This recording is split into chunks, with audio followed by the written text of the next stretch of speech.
Welcome to જેતુસ kitchen.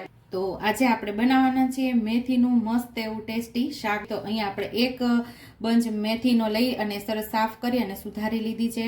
અને અહીંયા આપણે 2 ટમેટા નોર્મલ ટુકડા કરી લઈ લીધા છે। અને અહીંયા આપણે ડુંગળી પણ એવી રીતે લાંબી લાંબી ચિપ્સમાં કટ કરેલી છે। અહીંયા 2 મરચા પણ આપણે લાંબી લાંબી ચીરુના કટકા કરી લીધા છે। અહીંયા 1 ઇંચ આદુનો ટુકડો અહીંયા નાના નાના ટુકડા કરી લીધા છે।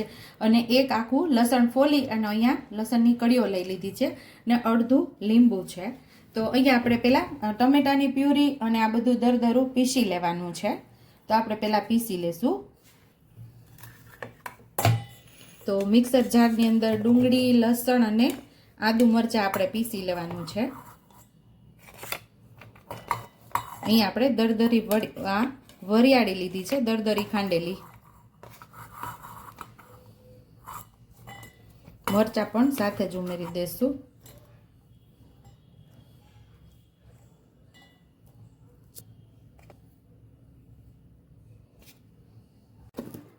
હવે આપણે ટમેટાને પીસી લેવાના છે। ટમેટાની આપણે પ્યુરી તૈયાર કરવાની છે।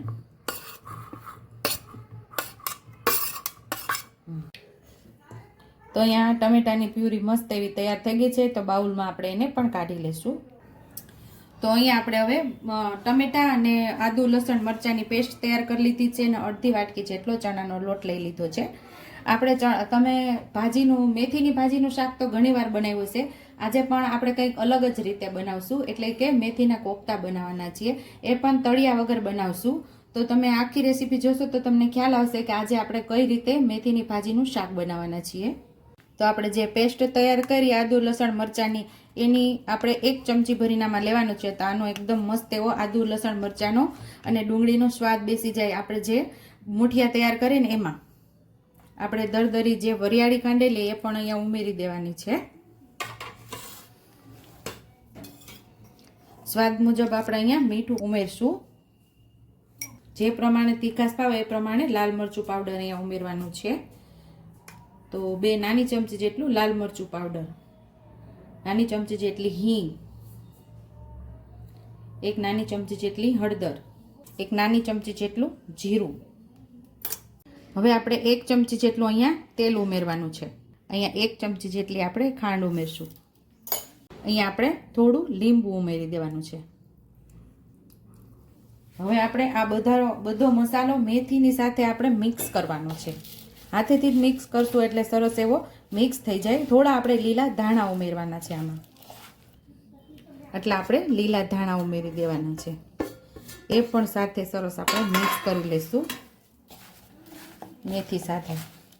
આપણે મેથીમાં એકદમ સરસ મસાલો ચોળશું ને એટલે મેથી કેટલીક એકદમ સ્વિંગ થઈ જાય એ પ્રમાણે આપણે અહીંયા ચણાનો લોટ ઉમેરવાનો છે।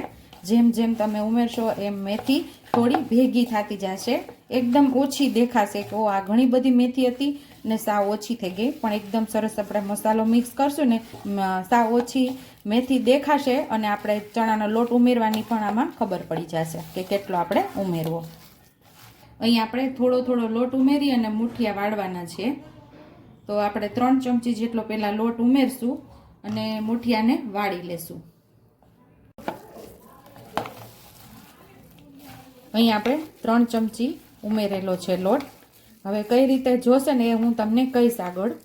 જે રીતે આપણે ઉમેરતા જશું એકદમ બાઇન્ડિંગ આવી જાય ને ત્યાં સુધી આપણે આમાં લોટને ઉમેરવાનો છે અને પાણી આપણે બિલકુલ નહીં ઉમેરીએ।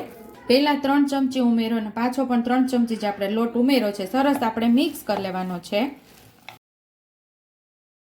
જેમ જેમ આપણે મિક્સ કરતા જાય ને તેમ એમાંથી પાણી છૂટું પડે છે અને આપણે ચણાનો લોટ મિક્સ કરવાનો છે। તો અહીંયા આપણે 7 ચમચી જેટલો લોટ જોયેલો છે। હવે આપણે આના બધા ગોળા વારી લેવાના છે। અહીંયા તેલવાળો હાથ કરી લીધો છે ને નાના નાના આપણે લુવા કરીને બોલ બનાવી લેવાના છે આવી રીતે। તો બનાવતા જશું અને ડીશમાં આપણે રાખતા જશું। તેલવાળા હાથ કરશો ને એટલે જરા પણ ચોટશે ને મસ્ત એવો આપણો બોલ પણ તૈયાર થઈ જશે। તો અહીંયા આપણે મેથીના સરસ ગોટા વાળી લીધા છે અને આપણે તળવાના નથી, એકદમ સરળ ને ઝડપથી શાક બની જાય ને એ રીતે આજે આપણે બનાવવાના છીએ। તો હવે આપણે પહેલાં ગ્રેવી તૈયાર કરશું ને પછી આપણે આ ગોળાનો વઘાર કરશું, એટલે કે આ ગોટાનો. તો ગોટાને સાઈડ ઉપર રાખી દે. હવે આપણે ગ્રેવી તૈયાર કરી લઈએ. અહીંયા આપણે 1.5 ચમચા જેટલું તેલ ઉમેરશું. તો અહીંયા આપણે મસ્ત એવું તેલ ગરમ થઈ ગયું છે. તો એક નાની ચમચી જેટલી રાઈ ઉમેરશું ને એક નાની ચમચી જેટલું જીરું ઉમેરશું અને 5 ચમચી જેટલી હિંગ ઉમેરી દઈશું. ગ્રેવીનો આપણે વઘાર કરવાનો છે. આદુ લસણ ને મરચાંની જે આપણે પેસ્ટ તૈયાર કરેલી, તો આદુ અને લસણની કચાશ વહી જાય ત્યાં સુધી આપણે આને સાતળવાનું છે. મસ્ત એવું સતરાઈ જાય ત્યાં સુધી સાતળવાનું છે આને.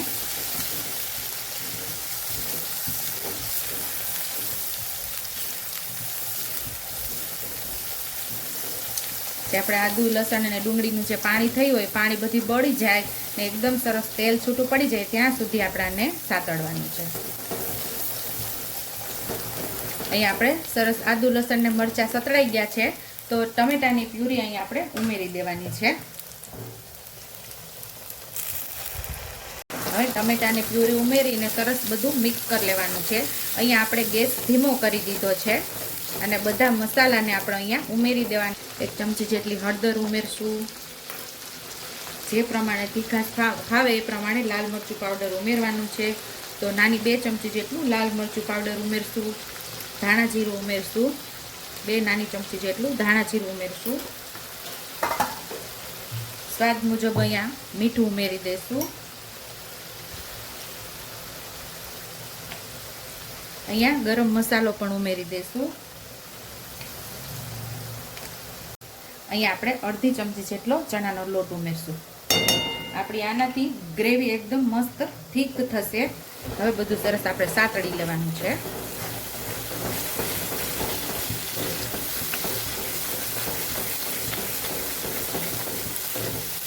તમે પાછળથી જો ચણાનો લોટ ઉમેરશો ને તો તમારી ગ્રેવી એકદમ ઘટ પણ થઈ જશે. ઘટ કરવા માટે જ આપણે ચણાનો લોટનો ઉપયોગ કરેલો છે, પરંતુ તમારું તેલ બિલકુલ નહીં દેખાય. અત્યારે સાતળવામાં તમે ઉમેરશો ને તો ચણાનો લોટ સરસ એવો શેકાઈ પણ જશે અને તેલ પણ મસ્ત એવું છૂટું પડી જશે. જો અહીંયા તમને દેખાતું જ હશે કે તેલ કેવું મસ્ત એવું છૂટું પડી ગયું છે આપણું. તો શિયાળામાં તમે ક્યારેય આવું શાક નહીં ખાધું હોય અને જે લોકો મેથી ન ખાતા હોય ને એ પણ વધારે ખાવાનું મન થશે. એ લોકો કહેશે કે તમે રોજ બનાવીને આવું શાક દેશો ને મેથીનું તો અમે રોજ ખાશું. એવું આ શાક મસ્ત ટેસ્ટી એવું બનશે.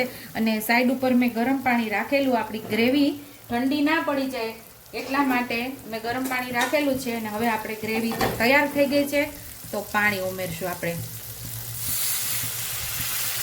1.5 થી પોણા કપ જેટલું પાણી ઉમેરશું. જો આપણે ગરમ પાણી ઉમેર્યું તો પણ આપણું ગ્રેવી ઉકળતી જ રહી છે, એટલા માટે આપણે અહીંયા ગરમ પાણીનો ઉપયોગ કરેલો છે, એટલે આપણી ગ્રેવી ઠંડી ના પડી જાય.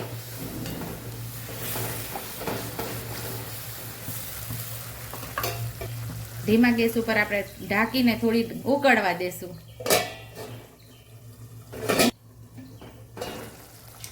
તો અહીંયા આપણી ગ્રેવી સરસ ઉકળી ગઈ છે. તેલ પણ ઉપર સરસ છૂટું પડી ગયું છે.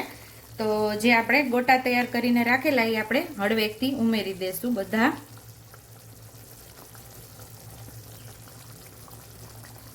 અહીંયા બધા ગોટા આપણે ઉમેરી દીધા છે અને ગેસ સાવ ધીમો છે. ઢાંકીને આપણે આને પાકવા દેશું.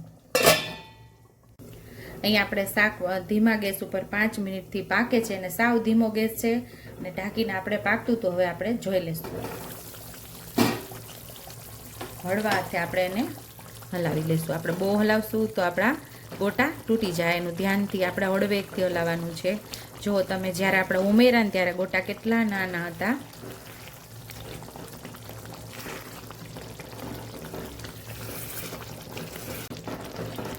અહીંયા ગ્રેવી થોડી વધારે ઘટ્ટ થઈ ગઈ છે, તો આપણે હજી અડધા કપ જેટલું ગરમ પાણી ઉમેરશું.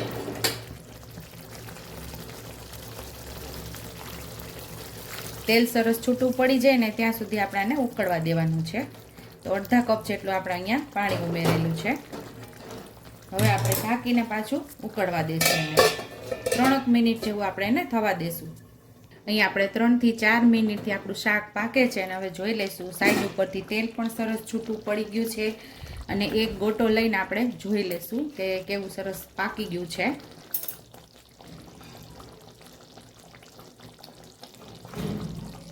તો અહીં આપણું ટેસ્ટી એવું શાક રેડી થઈ ગયું છે અને આપણો ગોટો પણ મસ્ત એવો પાકી ગયો છે. બિલકુલ વચ્ચેથી કાચો નથી, સરસ એવો પાકી ગયો છે.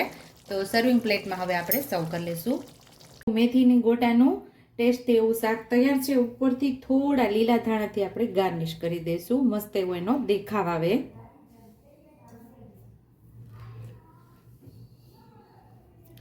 તો અહીંયા મેથી કોફતાનું શાક તૈયાર છે. જો તમને મારી રેસીપી પસંદ આવી હોય તો મારી રેસીપીને લાઈક કરજો, શેર કરજો, સબસ્ક્રાઇબ કરજો, બેલ આઇકોનને દબાવતા ભૂલતા નહીં અને કમેન્ટ બોક્સમાં કમેન્ટ કરજો કે મારી રેસીપી કેવી લાગી. તો આવજો.